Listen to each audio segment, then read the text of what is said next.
Today we are working on our new Holland Ls190. We have contaminated hydraulic lines, and that's the main purpose of this video today. It's because every time I work on our machines, I can't seem to find much information online, and I think it's because these are very old machines, so there's not a lot of new content about them or how to do certain repairs. I couldn't really find anything to tell me how to flush the hydraulic oil on this machine. As you can see, the hydraulic oil on this machine was pretty contaminated. Looks like some water got in it. That black one is from our engine oil. But it seems like we got water inside the hydraulic lines.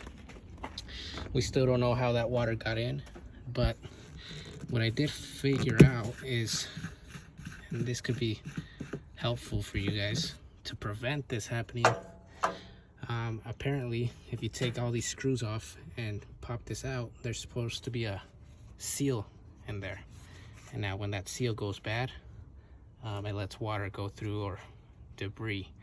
We don't know if that's what happened with this one, but I thought it would be worth mentioning. It might be something you guys want to check out on your machines. So right now I have the boom picked up so I could show you guys kind of the basics of this. Hydraulic oil, obviously, you fill it up there, your dipstick for the hydraulic oil. I also did the oil change on this today. The oil change, right here you have your engine oil filter on the right side. Down here you have your engine oil plug. Now usually I don't take the whole plate off, which is this huge one. It is not necessary to take that off for either the hydraulic or the engine oil flush, but I did take it off because I didn't know how to drain that out this morning, so I took it all apart.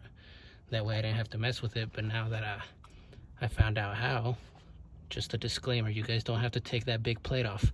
You could just take off the little plate, which is that little one right there, for the engine oil.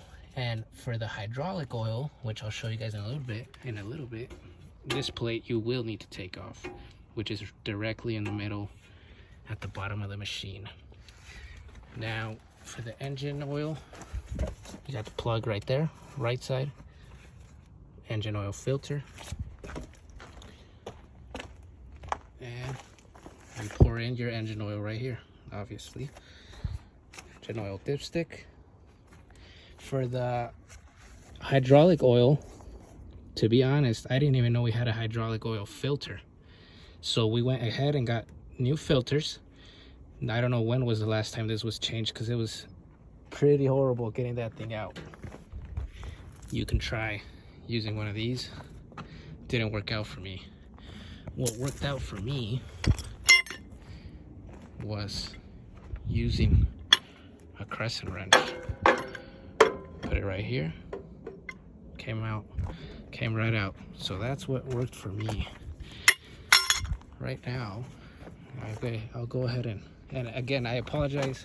This is my first video ever, so if my camera work is not that good, please bear with me. So here, this is what I used. I later on took off, if you have a trencher or an auger, you should have one of these lines on them. I took it off our trencher. That way I could connect it directly to our machine, and you could pour the hydraulic oil right out. Now I'm gonna bring the boom down and I'll show you guys exactly how to do that. Let's see. Okay.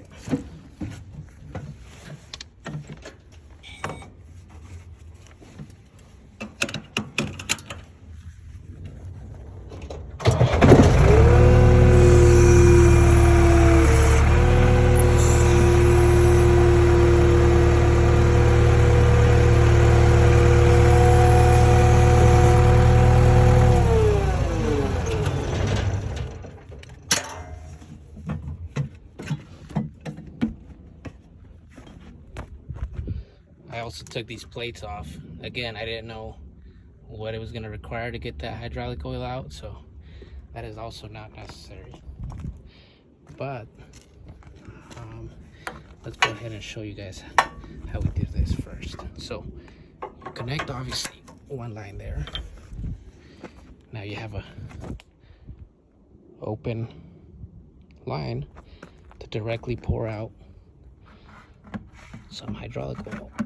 Now, I don't know, disclaimer, I'm not a mechanic, so I don't know how safe this is or if this is even the right way to do it. So what I did is I didn't pour out all the hydraulic oil through here. I only pour out, I'd say, a quarter of the bucket.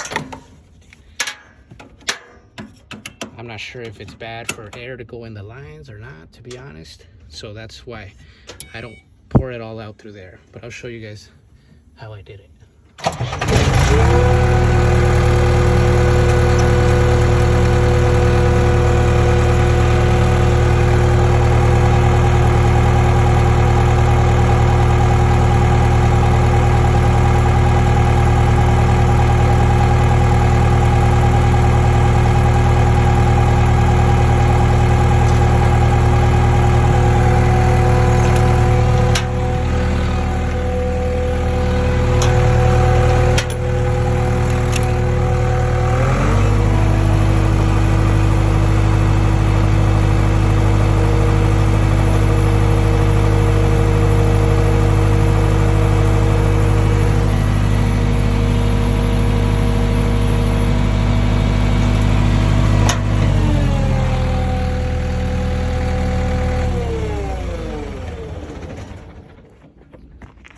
When you do this, you don't want to be too aggressive on this.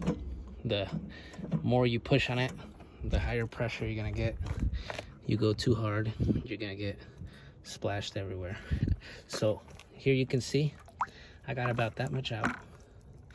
I guess if you would want to try, you could probably drain it all just like this, but like I said, I'm not sure if that's good for the air to go in the lines or not. I'm not a mechanic, so I just did a quarter of a bucket. And you might not even have one of these hoses. So if you don't have one of these hoses, then this next method I'm going to show you might be your only way.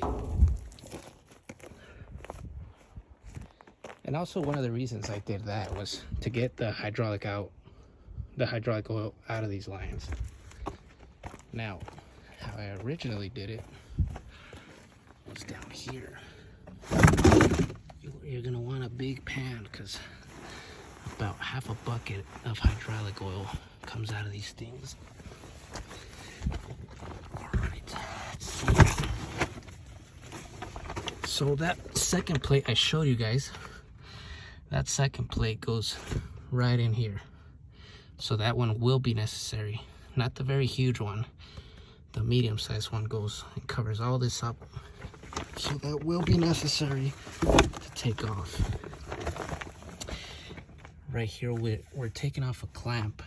What you need is, I believe this is 5/16 hexagon tip. I think that's what I'm using here now.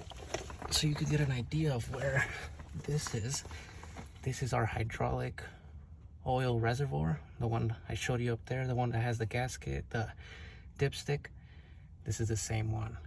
You got this pipe connected directly to it. We want to take this clamp off. Let's see if I can get a better angle with this light. Maybe. Okay, so you guys can get an idea where this is at. Sorry, I think I was probably not taking the right. There, you can see, you got the clamp. That is about right directly in the front of the back tire. So you want to take that clamp off.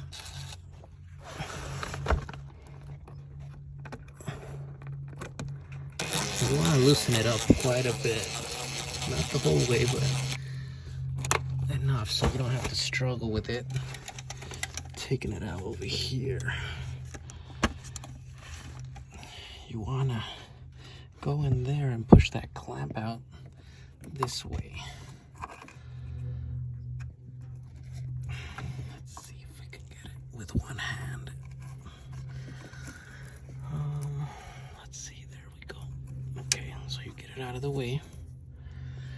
Now, what you're gonna do on this side, put your tank down there and just pull. For me, this one wasn't that hard. It's pretty flexible and should come right off. Make sure you have your bucket, pull it out. Kind of hard to do with one hand.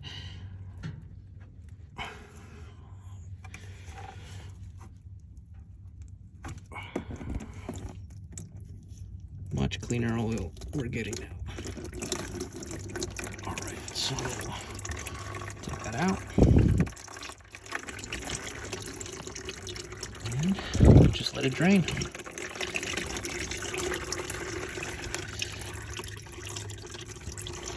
I think that's about it.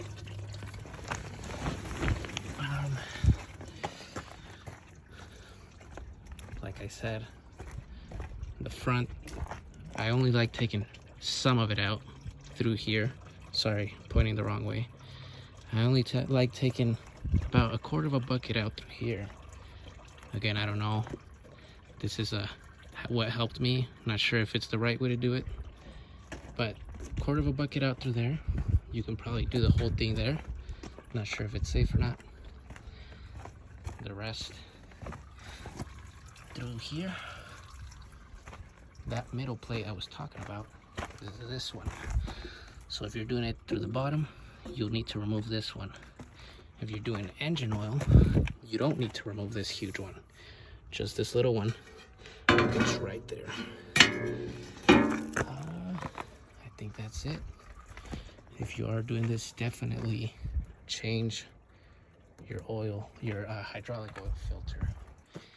And our oil was so bad, so we had to buy a couple of these filters because I knew they were gonna get pretty contaminated. So I'll go ahead and remove it and show you guys.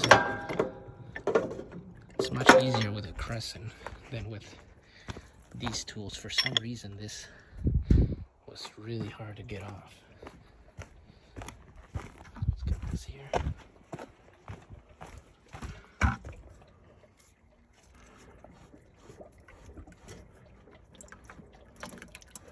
Definitely put a bucket down there.